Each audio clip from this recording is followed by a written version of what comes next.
पुरोहित साहब आपसे बात शुरू करेंगे।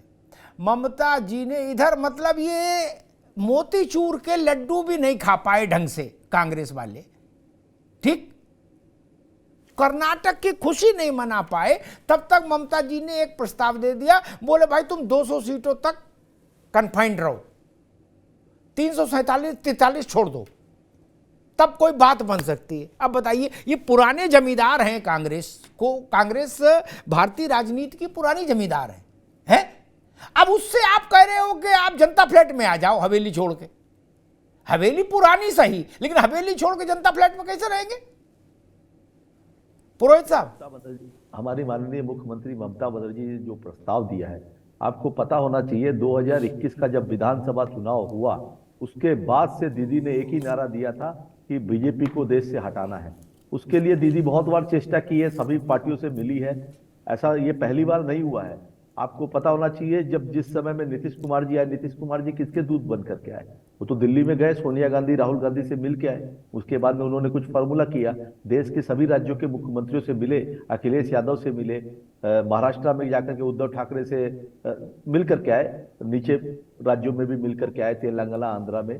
तो देखिए, जो साथ में आएंगे नहीं आएंगे ये बात की बात है। दीदी ने एक फॉर्मूला दिया है कि अभी देखिए कांग्रेस के पास में 50 के आसपास विधायक है, लोकसभा के सांसद है, तो 200 सवा 200 सीटों पे अगर कांग्रेस लड़ती है, और जहां जहां जैसे पश्चिम बंगाल में कांग्रेस की एक विधानसभा सीट है सीपीएम के साथ अलायंस करके, सिर्फ एक विधानसभा सीट है, तो उस स्थिति के अंदर में अगर कांग्रेस को ये थोड़ा सा बड़ा दिल कर करके कि हमें अगर बड़ी दुश्मन से लड़ाई लड़नी है, तो हमें एक बार एक फॉर्मूला बनाना पड़ेगा, अपने 10-15 दोस्तों के साथ मिल करके जैसे यूपीए में सरकार में ममता बनर्जी रह चुकी है, तो ये फॉर्मूला कुछ गलत नहीं है। उसमें यूपीए के समय में मुझे नहीं लगता कि 542 सीट पे कांग्रेस लड़ी थी। ठीक हो सकता है 400 सीटों पे लड़ी हो। ठीक, अगर मजबूती से अगर लड़ते हैं, ठीक है, दोबारा में आते सुमैया राणा, अखिलेश जी ने भी यही कहा कि भाई जहां जो रीजनल पार्टी ताकतवर है उसको आगे लीड करना चाहिए, बाकी सब उसके पीछे खड़े हों। तो मसला ये खड़ा होता है कि उत्तर प्रदेश, बिहार, बंगाल, दिल्ली, ऐसे राज्यों में तो कांग्रेस का एक भी उम्मीदवार ही नहीं खड़ा हो पाएगा इस फार्मूले के तहत। तो सुमैया जी। जी अमिताभ जी, इसके पीछे ये इतनी बड़ी बात कहने के पीछे आपसे बेहतर कौन समझता होगा कि क्या रीजन है? जो हालात हैं इस वक्त, और सब एक सुर में अगर ये बात कर रहे हैं कि भारतीय जनता पार्टी की कुशासन से मुक्ति दिलानी हो, तो उस पर अगर विचार विमर्श करके ये नतीजा निकाला गया है ममता दीदी की तरफ से, या सर बोल रहे हैं हमारे राष्ट्रीय अध्यक्ष, या बिहार में से भी आवाजें उठ रही हैं, तो मुझे लगता है कि इसको कंसिडर करना चाहिए। क्योंकि जिस तरीके से डिस्ट्रीब्यूशन ऑफ वोट होता है, और क्योंकि एक बड़ा वोट बैंक ऐसा भी है जो इस उसमें रहता है कि वो किसको वोट करे इनमें से, क्योंकि ये अगर वैचारिक तरीके से देखा जाए तो वो कांग्रेस हो, समाजवादी पार्टी, जो लोग भी सोशलिज्म पे भरोसा करते हैं वो इन पार्टीज को पसंद करते हैं। लेकिन मसला यही होता है कि डिस्ट्रीब्यूशन ऑफ वोट की वजह से पिछले कई चुनाव ऐसे कम मार्जिन से, और उसमें हम लोग लूज किए हैं, चाहे वो कांग्रेस के प्रत्याशी हों। और खासकर अगर कांग्रेस के बारे में बात करें सर, तो आप देख रहे हैं कि अपनी काफी हद तक जमीन खो चुकी है। आपको भी मालूम है कि पिछले लोकसभा में क्या हाल हुआ था। तो मुझे लगता है ये एक अच्छा और बेहतर कदम हो सकता है भाजपा के कुशासन से निपटने के लिए भी, और एक अच्छी स्वस्थ सरकार देने के लिए देश को। जी रत्नाकर जी, बड़ा कठिन है, डगर पनघट की ये सब ऐसा फंसा दिए। अच्छा, कांग्रेस से बेहतर इस बात को कौन जान सकता है कि कांग्रेस का पराभव अटल बिहारी वाजपेयी, लाल कृष्ण आडवाणी, नरेंद्र मोदी के कारण नहीं हुआ ना। ये बाय डिफॉल्ट उसके बेनिफिशियरी हैं ये लोग। जहां जहां क्षेत्रीय दल मजबूत हुए वहां वहां से कांग्रेस को जाना पड़ा। अब यही क्षेत्रीय दल में प्रस्ताव लाए हैं कि 200 लड़ो, 343 छोड़ो। रत्नाकर जी। देखिए अमिताभ जी, बिल्कुल आपने सही कहा। ये तो सच्चाई है कि जहां जहां पे कांग्रेस कमजोर हुई थी वहां वहां पे क्षेत्रीय दल जो है उभरते चले हैं। लेकिन अब परिस्थिति जो है 2019 की नहीं है जी। अब आज विपक्षी पार्टियों के साथ तो कांग्रेस का चाहते हैं क्योंकि जिस प्रकार कांग्रेस पार्टी दिन प्रतिदिन एक एक राज्य जीतती जा रही है और आगे भी जो उम्मीदें हैं वो निश्चित रूप से और राज्य हमारे इसी साल में मध्य प्रदेश जैसा राज्य भी हम जीतने की पूरी कवायद कर रहे हैं। तो ये जो कांग्रेस जो उभरती जा रही है और मजबूत होती जा रही है, निश्चित रूप से तीसरा मोर्चे का परिकल्पना कांग्रेस के बिना हो नहीं सकता। तो आज साथ तो सब चाहते हैं कांग्रेस का, लेकिन सीट देना नहीं चाहते। लेकिन मैं आपको बता दूं कि बड़े भाई होने के नाते कांग्रेस पार्टी बड़े भाई होने के नाते हम इन सब लोगों की भावनाओं की कद्र करेंगे और सब लाइक माइंडेड पार्टियों को एक साथ लेकर चुनाव में चलने की कोशिश करेंगे।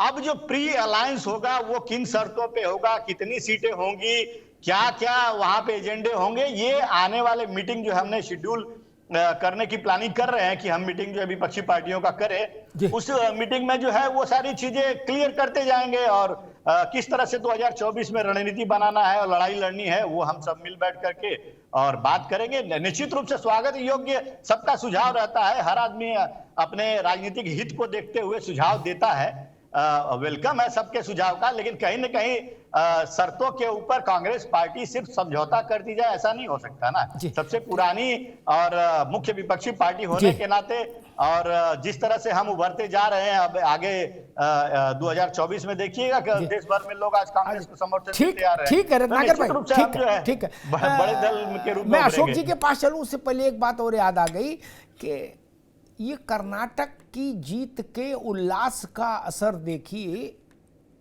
कि प्रमोद कृष्णम जी ने मांग कर डाली कि प्रियंका जी को सब लोग मिलकर प्रधानमंत्री पद का उम्मीदवार घोषित करो। लो कर लो बात। इधर अभी सीटों पर रार हो रही कि 200 दे कितनी, 200 पे लड़ाई कितनी, 400 पे लड़ाई है। अब उधर से एक नई मांग आ गई, बोले प्रियंका जी को लाओ। बताइए फिर खड़गे जी क्या करेंगे, राहुल जी क्या करेंगे, झमेले पे झमेला। खैर अशोक पांडे जी, भाजपा के मन में तो लड्डू फूट रहा होगा कि अब आओ बाबू करो गुणागणित। देखिए या तो दिल्ली में आम आदमी पार्टी की लड़े चुनाव, आप छोड़ दो, पंजाब में भी वही स्थिति होगी। तो क्या कांग्रेस केवल मध्य प्रदेश, राजस्थान, छत्तीसगढ़, कर्नाटक में लड़ेगी?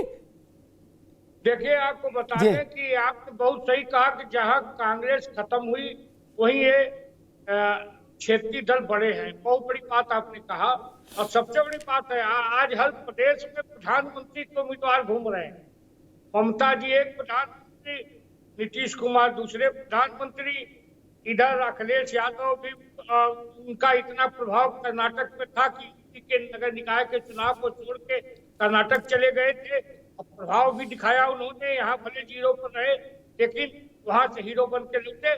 तो इस तरह के छत्तर जो हैं आज प्रधानमंत्री बन के घूम रहे हैं। इन प्रधानमंत्रियों को इससे पूछिएगा कि इनका प्रधानमंत्री का कौन उम्मीदवार होगा। रही प्रियंका गांधी जी की, प्रियंका वाड्रा जी उत्तर प्रदेश में मुख्यमंत्री के रूप में भेजी गई थी। लड़की है, लड़ने के लिए आई थी और जीरो होके चली गई। मेरा ये मानना है कि ये लोग जुटे ना जुटे, बेवता बबुआ जुट चुके, बुआ भातीजा जुड़ चुके, भाई भाई यूपी के 2 लड़के मिल चुके। हमने सबको पछाड़ा है तो हमको कोई दिक्कत नहीं है क्योंकि जनता हमारे साथ है। तो ये मिले ना मिले, लड़े ना लड़े, भाजपा पर कोई असर पड़ने वाला नहीं है। जी रत्नाकर जी, अगर आप देखें जब उत्तर प्रदेश में मुलायम सिंह यादव और मायावती जी का इमरजेंस नहीं हुआ था क्या, तो गाजीपुर से गाजियाबाद, बस्ती से बहराइच तक कांग्रेस थी और तो कुछ था नहीं। ठीक, बिहार में जब लालू प्रसाद यादव और नीतीश कुमार का इमरजेंस नहीं था तो श्री किशन बाबू से लेके और वहां आखिरी छोर तक कांग्रेस ही कांग्रेस थी। ठीक, जब ममता जी नहीं थी, उनकी पार्टी नहीं थी, क्षेत्रीय दल नहीं था, तो आप और सीपीएम ही बांटते, आप और लेफ्ट पार्टी ही बांटते थे बंगाल की विरासत। 30 साल आपने शासन कर लिया, विधान बाबू से लेके और वहां तक, और फिर लेफ्ट वाले आ गए। लेकिन जब से ममता बनर्जी आई आपका मामला गड़बड़ हो गया। नहीं, फिर लेफ्ट का भी गड़बड़ हो गया, वो भी नेशनल थे। फिर अब लड़ाई रह गई भाजपा और तृणमूल में। मुझे लगता है ये एक खतरनाक एस्पेक्ट है, इधर कुआं उधर खाई नहीं कांग्रेस के लिए। देखिए अमिताभ जी, आप लबलुआ भी यही है आपके कहने का जी। कि कभी कांग्रेस जो है 400 प्लस थी, आज जो है ये 100 के अंदर में सिमट गई है। कहने का मतलब ये है कि देखिए राजनीति में परिस्थितियां चेंज होती रहती हैं, बदलती रहती हैं। जी। अभी हमारे जो साथी प्रवक्ता हैं दूसरे दल के, वो बहुत सारी चीजें गिनवा रहे थे 2019 के संदर्भ को लेकर के, नतीजों को लेकर के गिनवा रहे थे कि हम जो है पश्चिम बंगाल में नहीं हैं, विधानसभा में नहीं है, तो वो सारी चीजें लोग गिनवाते रहते हैं। आज की परिस्थिति क्या है? आज की परिस्थिति अगर मैं कह दूं कि आप देखिए 6 राज्यों में पूर्ण बहुमत की भारतीय जनता पार्टी की सरकार है। सिर्फ कितने राज्यों में? 6 राज्यों में। उसमें भी 2 राज्य जो है गुजरात और उत्तर प्रदेश जो बड़े राज्य हैं। बाकी अगर देख लीजिए वो 6 राज्य में, और मध्य प्रदेश अगर हम हटा दें जहां पे ऑपरेशन लोटस के तहत ये सरकार बनाए थे, तो ये 5 राज्यों में इनकी सरकार थी, और वो मध्य प्रदेश अगर हमारे में होता तो हम भी 5 राज्यों में होते। कहने का मतलब ये है कि प्रधानमंत्री मोदी जी का जो ऑरा धीरे धीरे घटता जा रहा है, और कांग्रेस पार्टी के प्रति जो लोगों का विश्वास पहले का था वो अब फिर से बनता जा रहा है। और जो पार्टियों का समीकरण, कहीं जो आपने कहा ना कि कांग्रेस कमजोर हुई तो क्षेत्रीय पार्टियों को बेनिफिट मिला, निश्चित रूप से जो वर्ग हमसे निकल करके इनके तरफ चला गया था, आज वो इस स्थिति में है और वो सोचने को मजबूर है कि भाई ये तो कुछ कर नहीं पाएंगे, कांग्रेस ही ऐसी पार्टी है जो भारतीय जनता पार्टी को टक्कर दे सकती है। तो वो वोटर वर्ग जो है फिर से हमारी तरफ जोड़ने का जो है रुख अपना लिया है। कर्नाटक एक बड़ा फेरबदल में आप देख सकते हैं, और आप भी इस चीज में सहमत जरूर होंगे। मध्य प्रदेश में भी वही परिस्थिति आएगी। देखिएगा सारे वोटर जो है जो हमसे छिटक कर चले गए थे, वो एक साथ एकजुट होकर के भारतीय जनता पार्टी को हराने का काम करेगी। तो कहीं ना कहीं जो ये दल, विपक्षी दल है, जो घटक दल है इनके, वो कहीं ना कहीं ये रियलाइज करेंगे इस चीज को कि कांग्रेस पार्टी अभी मजबूत होती जा रही है, और बिना इसके कांग्रेस पार्टी के 2024 में हम सत्ता से भारतीय जनता पार्टी को बेदखल नहीं कर सकते। इसलिए कांग्रेस पार्टी को जो है इंपॉर्टेंस देना, महत्व देना।